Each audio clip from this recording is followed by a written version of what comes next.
I saw Secrets and I just loved it so much. It was in the morning and I just went to work and said, I'm going to the circus. I didn't ask. I joined in 2015 and I don't think I anticipated it would become quite such a big part of my life. Circus is an amazing transformative experience, you know. I remember my first year or so of doing Circus, I would go home from my evening class and just be on such a high that I couldn't get to sleep for hours. I've been doing women's circus and power for 30 years.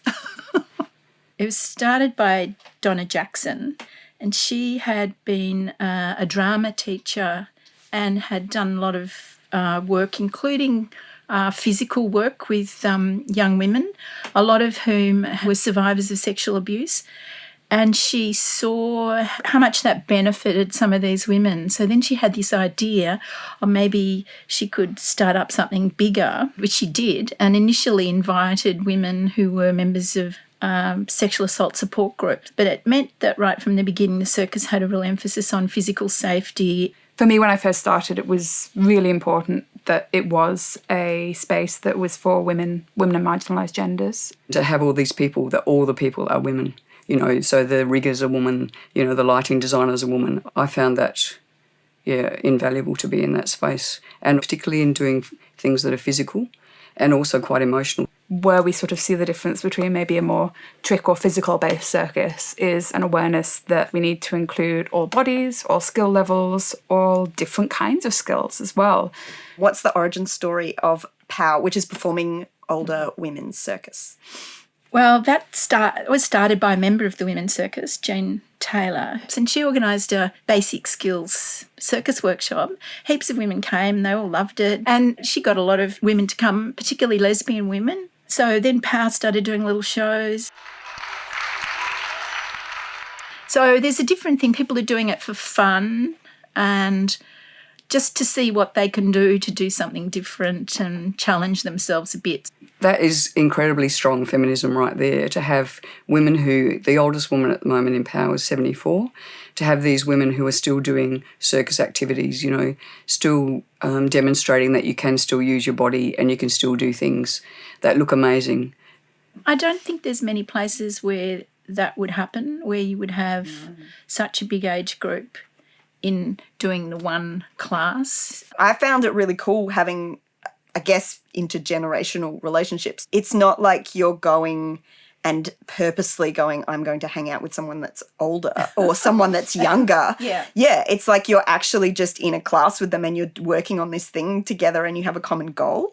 Training in mixed gender spaces, you are often trained by men who don't necessarily have the same awareness of not limitations, but differences in women's bodies. And while I have a lot of strength, I have different strengths to a lot of male bases. And I've certainly been in training spaces with men where they've gone, well, just do this. And I go, I can't do that. And then I train with women's circus and I have fantastic trainers who kind of have a greater understanding of my body. And they're like, well, here's the workaround. Here's the pathway. In the circus world particularly, there can be this like vibe where you should have the little small female flyer for acro and the big strong man bass. And I really love that I get to bass stuff on women's circus, and you bass stuff a lot. And I think that if I was in a different class, that opportunity wouldn't have even crossed my path. So much you sort of do see the dynamic in circus of a big bloke lifting a small woman. And it's really amazing to be in a space where that's not the dynamic, where there's a lot more kind of diversity in bodies. When it comes to both our training space, but also to making shows, we really do have an inclusive approach to what different people can bring to that, whether that is the physical, but also the storytelling, the physical theatre and sort of acting and performance skill, the technical skill, the music and the singing and things like that. The first year of the first show that we ever did, it was pretty wild. There were people in trees, there were people with a fire in a boat going down the Maribyrnong. It was a bit rough and ready, but it was like, well, let's make it happen. So I found it sort of wildly exciting. performing for pretty much the first time, I was super nervous. Were you the same? Are you still nervous when you're performing? Yeah. And were you nervous when you did the first time? Yeah. Yeah. Really nervous. Yeah. I think everyone thinks if you do performances that you're like brave or something. Yeah. I was like, no, we're all backstage shitting ourselves. So in 2003 was my first show with both organisations. And it was in a show called Sacred, which was held in the Yarraville Ballroom. With Hal, we did White Night. And the same year, the inaugural Coming Back Out Ball for LGBTQI plus elders was held at Melbourne Town Hall. So my first show was the Penelopiad, which was our 25th birthday show. I think that was when I really found the community in the circus. I think it was also just the camaraderie, the rehearsals, and that's what really kind of solidified or cemented for me the experience of being in the circus. We've had these amazing directors in the women's circus and in POW who really understand that we're not professional performers and that we need support and we need guidance in how to be on stage.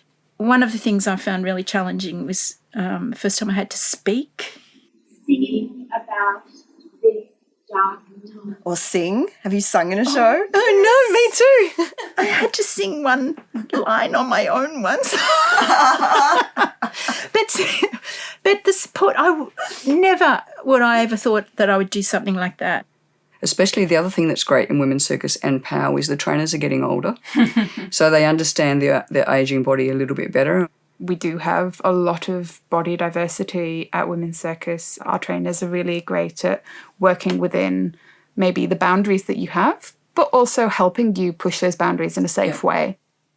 I find it really inspiring at women's circus that like you can go really, really hard and get really strong and really fit, but there's also this ethos of doing, like, we're in the acro class and doing acro for life. Like it's a sustainable thing.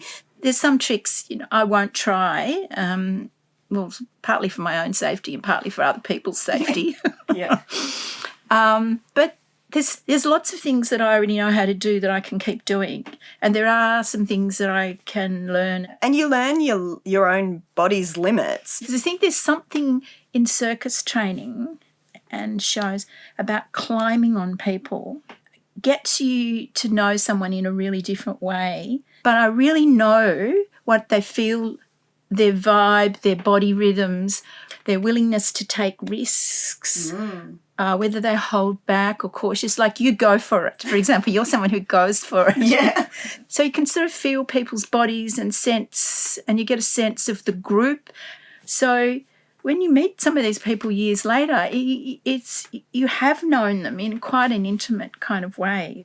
The support in a class when you do spotting, when you help people to get into a balance and make sure they don't hurt themselves, and the joy in seeing other people achieve something. I love that, and that sort of visibility, that visibility of women, older women. To see two people doing these unexpected things with their bodies is, it's astounding. People get so much joy out of seeing ordinary women do what seems to the audience extraordinary things, but they also know that they're just women like us and they're enjoying themselves. There's maybe going to be a bunch of people who are looking for something new post-2021 and maybe also looking to reconnect with a body that hasn't moved as much as it might otherwise have. So certainly I think both Women's Circus and POW are ready and waiting for new members.